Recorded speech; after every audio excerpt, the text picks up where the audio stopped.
Hoy en Lengua Larga. Larga, la. Santa Bárbara, doncella, que del cielo fuiste estrella, líbranos de una centella. Así estábamos, repite y repite. Mi mamá gritaba, repitan recio y agarra a tu hermano de la mano. Con rayos y truenos estrepitosos, mi mamá corrió a la recámara, entre la penumbre con una linterna en la mano para buscar agua bendita. A pesar de los 10 centímetros promedio que mide una lengua humana, todos somos lenguas largas. Nos encanta el chisme, nos gusta contar historias. Y qué mejor, aquellas que hablan de comida. Donde la lengua es parte importante de la deglución, masticación y sentido del gusto. Esto es Lengua Larga, el podcast donde el chef Juan Ángel te cuenta historias de cocina, consejos y recetas. ¡Comenzamos! ¿Cómo están, Lengua Largas? Me da mucho gusto que nos acompañen. Es el episodio número 62 y tengo muchos mensajes. Y voy a empezar rápido. Eduardo Saldívar de Hermosillo dice, hermosa historia, la del capítulo pasado, episodio pasado, sobre todos los lazos que creamos con la comida. Un abrazo, chef, de parte mía y de mi esposa. Saludos a Eduardo Saldívar y a su esposa. Y también a Natalie de la Ciudad de México. Dice, le agradezco, chef, por las recetas, las historias de los miércoles. Es que las historias que ustedes escuchan en el podcast se escribieron y se publicaron hace como 3 meses. O sea, esta se publicó hace como 3 meses en Facebook en forma de una historia escrita. La que ustedes escuchan aquí obviamente tiene más detalles, más salsa y más crema, como un buen taco. Entonces a eso se refiere Natalie. Dice, cada lunes espero con ansias en YouTube el episodio y lo vuelvo a escuchar en Spotify. Me hace muy feliz y me remonta con cada episodio a momentos de mi vida. Amo a Jonás. Yo sé que el Felipe no tanto. Yo sé que nuestras mascotas son muy importantes y ojalá un día nos contara una anécdota de donde Jonás sea protagonista. Jonás tiene su historia. Luego se las voy a platicar. Ernestina Pacheco dice, muy buena narración la del episodio pasado. Me encantó. Mi próximo viaje va a ser a San Pedro la Cueva, capital del mundo. No dijo lo de capital del mundo, eso yo lo agregué. Yasmín Kate, chef, hoy me tardé en escuchar su podcast, pero ya me lo aventé. Eso me lo mandó el lunes, ¿no? Cuando el lunes se estrenó el podcast como a la 1, ¿no? Más o menos, como a la 1. Y a las 2 me mandó ese mensaje. Pues, o sea, se tardó según ella, pero yo creo que Yasmín no se dio cuenta que se estrenó un poco más tarde.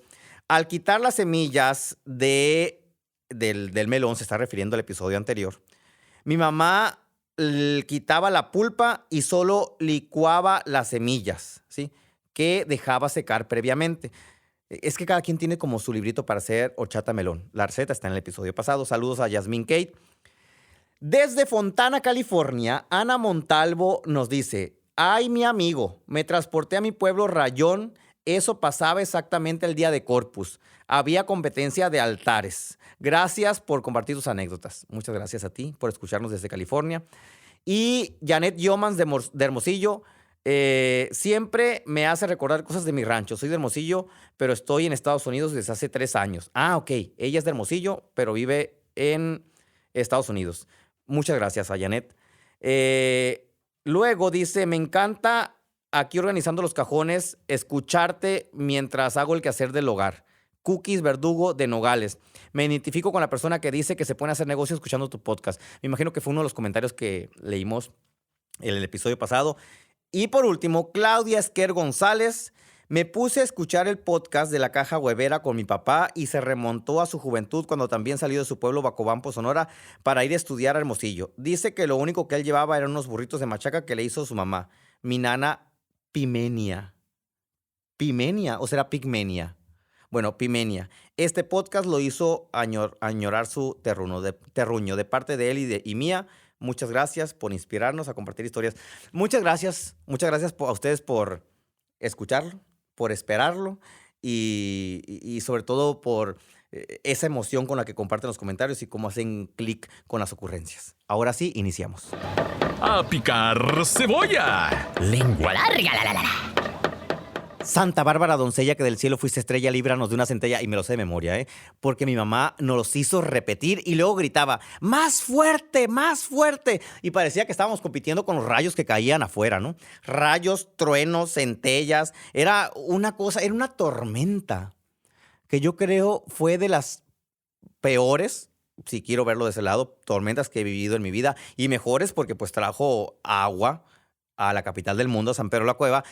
Pero en ese momento estábamos mi mamá, mi hermano, que es más pequeño que yo, y estábamos tomados de la mano y mi mamá gritaba, ¡más fuerte! Y nosotros, Santa Bárbara doncella, que del cielo fuiste a tener, ¡más fuerte, Santa Bárbara doncella! Y los truenos parecían que estaban compitiendo con nosotros y caían con más fuerza y parecía que caían en el patio, ¿sí? Y en eso mi mamá dice, agarra fuerte a tu hermano de la mano. Y mi hermano llorando, mi hermano, sí, Santa Bárbara doncella, que del cielo... Yo creo que era tanto el grito y el temor de que nos pasara algo por parte de mi mamá, que nos tenía a nosotros, pues, estresados, debajo del marco de la puerta que daba al patio. ¿Y cómo cabíamos los tres ahí? Que esto es un dato muy interesante que seguramente a muchas personas se les va a ocurrir. Dice, ¿cómo estaban todos parados, protegiéndose debajo del marco de la puerta? Los tres. La casa del pueblo, en San Pedro la Cueva, es de adobe. Una pared de adobe, en promedio, puede medir desde 50 hasta 80 centímetros de ancho. O sea, puede ser casi ¿cómo se llama? Como un mini porche, así, como un mini tejabán de tan ancha la pared. Y ahí abajo estábamos todos y a través de la alambrera veíamos cómo caían rayos entre los cerros y cómo tronaba el cielo y se estremecía y vibraba las cosas que estaban puestas sobre el piso y sobre la mesa. Y en ese momento mi mamá dice, agarra fuerte a tu hermano. Voy corriendo al cuarto. Tomo una lámpara de petróleo, ¿sí? Una lámpara esas que tienen una base de cristal llena de petróleo. Luego tiene un filamento, como un pedacito de filamento de algodón, que pasa por un mecanismo que enrosca y desenrosca ese filamento para sacarlo y meterlo de la lámpara. Y ahí se enciende. Y luego un tubo de cristal encima. Con esa entró corriendo al cuarto y regresó con una botella de agua bendita. Entonces mi mamá decía, más fuerte. Y en ese momento rociaba así como, yo acababa de ver, sin permiso, porque para ver esas películas uno necesitaba permiso, ay, se me fue el nombre, El Exorcista. Yo acababa de ver El Exorcista en Telemundo, me acuerdo. Y yo veía a mi mamá rociando agua y sentía así como, a la bestia, aquí está el demonio. O sea, aquí va a suceder algo. ¿Qué está pasando? Y rociaba así en el marco de la puerta, ¿no? Rociaba en el marco de la puerta y mientras nosotros seguíamos repitiendo. ¿Y cómo no me lo iba a aprender, no? Santa Bárbara doncella, que del cielo fuiste estrella, líbranos de una centella. Y mi hermano gritaba, ¡apá! ¡apá! ¡Ven, por favor! Mi papá no estaba. Entonces, mi papá, pues, era el hombre macho salvador de la familia que iba a liberarnos de la centella tal cual se lo estábamos pidiendo a Santa Bárbara, pues, ¿no? Y mi papá no estaba, y no estaba, y no estaba. De repente, mi papá apareció parado en un banco. No sé de dónde salió. Me imagino que entró de la puerta de afuera de la calle y no nos dimos cuenta del ruidajo y de los gritos que teníamos y apareció parado en un banquito. Un banquito como de 40 centímetros. Mi papá también es de estatura media baja, igual que yo. O yo soy igual de estatura media baja como mi papá, por no decir chaparros. Entonces, frente exactamente en la entrada, en la salida al patio, en la puerta que daba al patio, exactamente frente a esa puerta, pero no mirando hacia el patio, sino hacia dentro de la casa, estaba la puerta de entrada a la casa. Como en todas las casas de los pueblos, hay un corredor que conecta puerta principal con puerta del patio. Exactamente. Y a un lado de la puerta principal, en la parte alta, mi papá tenía un mueblecito con una puertita que se abría hacia arriba. Y detrás de esa puertita estaban los térmicos. Mi papá es carpintero, entonces un día le sobró un pedazo de cocina, y ahí sigue en la casa, un pedazo de cocina y dijo, para tapar los térmicos y que no se vean tan feos y que sea más discreto con un mueblezote de cocina pegado ahí, ¿no? Más discreto, y puso el pedazo de mueble de cocina. Entonces ahí está. Y cuando uno quiere bajar el térmico, levanta la puerta del mueble de cocina que le sobró y ahí están los térmicos. Pues en ese momento mi papá estaba ahí porque parte de las cosas que se tenían que hacer en el pueblo, ¿sí?, para evitar alguna catástrofe era bajar los térmicos, porque las corrientes eléctricas subían y bajaban. O sea, no había control de la electricidad cuando había una tormenta y se quemaba o todo el alambrado de la casa o el horno de microondas. No, todavía no teníamos horno de microondas en aquel tiempo. No, todavía no llegaba el horno de microondas. El refrigerador, la televisión, blanco y negro, y podíamos perder algún aparato. Entonces mi papá lo que hizo fue pararse en el banquito para levantar la tapadera de mueble de cocina que estaba arriba. Y en el momento en que levantó, empezó a salir humo. Pero un humo que hizo que dejáramos de ver a mi papá. Y en ese momento mi hermano empezó a llorar. Mi mamá roció más agua bendita y yo gritaba más fuerte: Santa Bárbara, doncella, que del cielo fuiste estrella, líbranos de una centella. Y no solo eso, empezó a entrar agua. No. Yo dije, esto debe ser el efecto del agua bendita. O sea, ya está sacando al chamuco de la casa. ¿Esto está funcionando? ¿O todo lo contrario? Y en ese momento, la casa se llenó de humo. Perdimos de vista a mi papá. Y lo que sucedió fue que era tan fuerte la tormenta que levantó el techo de la casa. Y en el momento en que empezó a entrar ese humo, que no era humo, era polvo que estaba entre el sobretecho. Es decir, los techos de las casas, como en muchos otros pueblos de muchos lugares del mundo, es en forma así de dos aguas, en forma de A, pues, ¿no? O de B al revés, de dos aguas que caen para que corra el agua o la nieve, dependiendo, ¿no? Y debajo de esas láminas había carrizo. Un techo de carrizo con tierra encima, porque en esa casa, cuando mi papá la compró, no había lámina. Él se la puso después encima. Originalmente esa casa era de adobe y tenía techo de carrizo y encima tenía tierra. Entonces se levantó la lámina, empezó a revolotear la tierra, se levantó el carrizo y empezó a entrar todo el polvo de tierra de quién sabe cuántos años antes que estaba allá arriba. Y en ese momento los rayos se acompañaron no solo de su estruendo típico, sino de otros ruidos así como y corrían por la cuesta unos ruidos muy extraños, y es que levantó la lámina de muchas casas del pueblo. Y las láminas corrían, o sea, literariamente, dando vueltas por la cuesta abajo, y haciendo unos ruidos espantosos. Paró la tormenta, ¿sí? Mamá dejó de echar agua bendita, mi hermano dejó de gritar y de llorar, ya no estaba así... De esas que se te va el aire, ¿no? Que mi mamá casi que... Y yo siempre siento que las mamás les van a dar respiración a los niños que de repente empiezan... Paró de llorar. Yo paré de gritarle a Santa Bárbara, doncella, que yo todavía le sigo reclamando a Santa Bárbara que nunca me escuchó. No es cierto, Dios guarde, ¿no? Pero a la otra Santa Bárbara, ponme más atención, por favorcito. Te lo ruego. Fue muy feo. Acto seguido, aquí viene la parte interesante.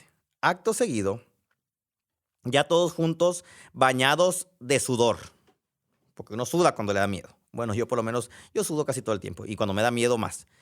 Llenos de lluvia, de polvo, empanizados, así blancos, que casi nomás los hicimos así, en los ojos y para poder ver, las pestañas blancas. Mi papá dijo, denme un momento, porque mi compadre Berna y yo, que ahí los vecinos, vamos a ir a levantar las láminas, ¿sí? Para acomodarlas y que cada quien, ya que pase todo esto y llegue la luz del día siguiente, porque era de noche, dato muy importante, para que las recojan y las vuelvan a poner en los techos quienes puedan y a quienes les sirvan. Entonces mi mamá dice, y ustedes, mijitos, mientras... siéntense en el corredor que conectaba la puerta donde se estaba incendiando, entre comillas, todo, y la puerta que daba al patio donde estábamos nosotros rezando. Pero mi mamá lo dijo, y yo recuerdo muy bien, mijitos, ustedes siéntense aquí para que les dé el fresco de la lluvia, ¿no? Ese era un acto muy frecuente en el pueblo, que llovía y te sentaban en el corredor para recibir y aprovechar el fresco de la lluvia. Sí. Que ahorita pues ya no es tan común, porque lo que hacen es prender el aire acondicionado para escuchar la lluvia de fuera, ¿no? Si ustedes no han hecho eso de disfrutar la humedad y el fresco de una lluvia, háganlo. Entonces nos sentó ahí en unas poltronas, mi hermano y yo. Mi hermano, me acuerdo que se tomaba la camiseta, la orilla de la camiseta, y se mecía en la poltrona, en la mecedora, y nomás hacía. Y voltea y me dice, tengo hambre. Y yo estaba Yo estaba pendiente de algo que estaba sucediendo afuera, ¿sí? De que corría gente de un lado a otro juntando láminas. Y me refiero a láminas que son como creo que son de 240 por 120. Creo que esa es la medida oficial de las láminas de acero, ¿sí? Es una medida estándar. Y entre todo eso se veían las compeshis. Las compeshis, así como sushi. Las compeshis son las luciérnagas. Y se veían las luciérnagas que se entrelazaban entre la gente. Yo veía eso desde el corredor de la casa hacia afuera, en la calle, y se escuchaba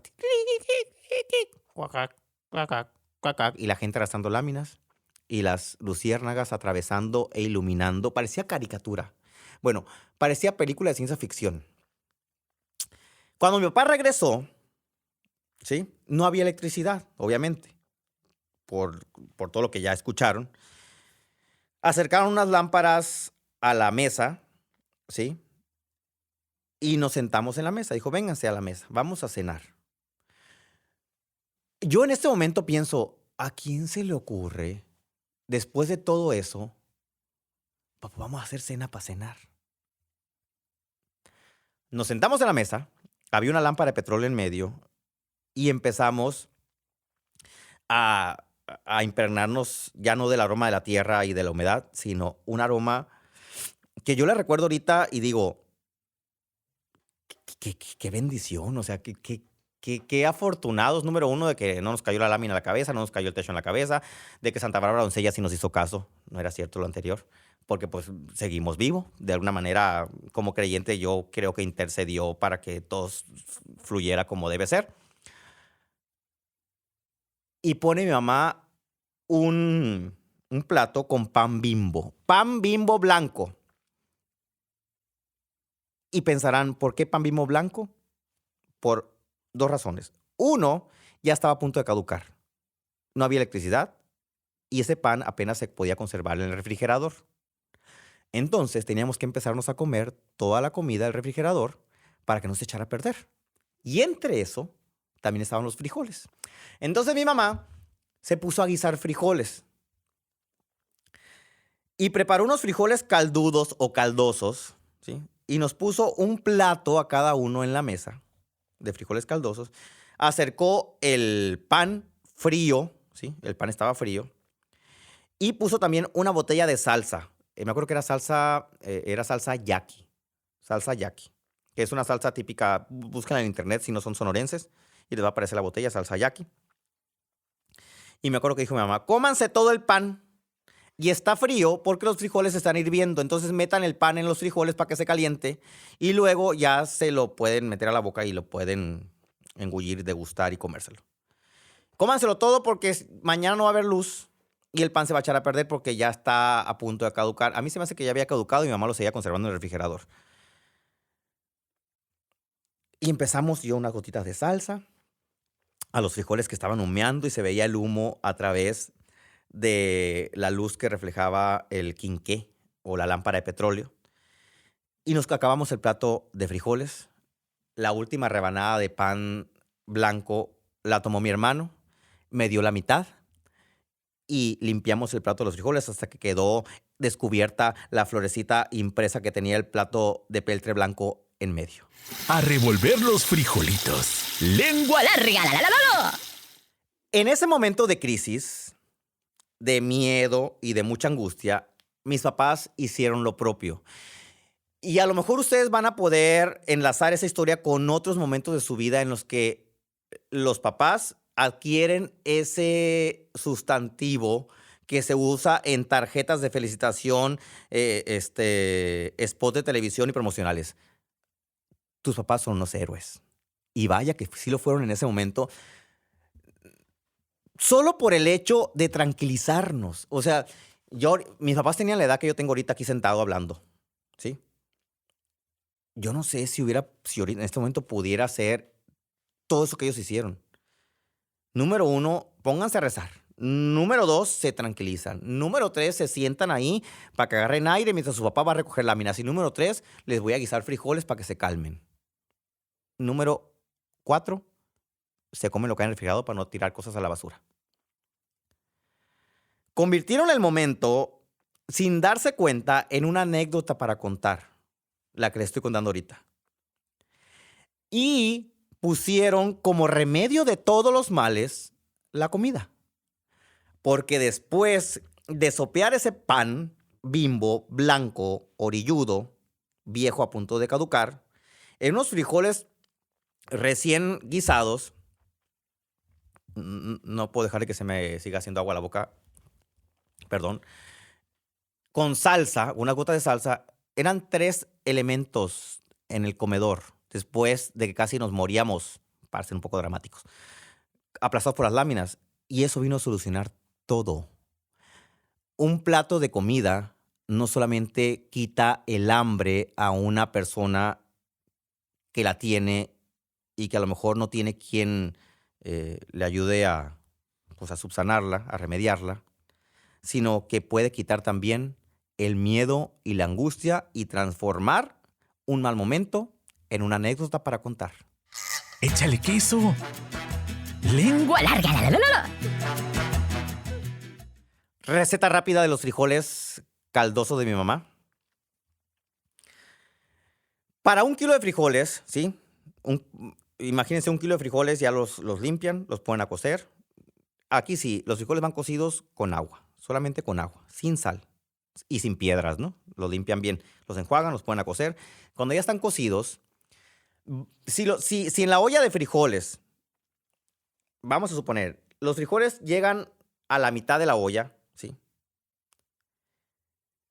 Ya cocidos, la otra mitad de la olla debe tener caldo. O sea, le deben de poner tanta agua como para que doble la cantidad de frijoles. Así van a asegurarse que son los frijoles caldosos. Cuando ya están cocidos, esa cantidad de agua debe quedar. El doble de los frijoles cocidos. ¿Ok? Los van a licuar, ¿sí? Generalmente van machacados con un machacador de frijoles.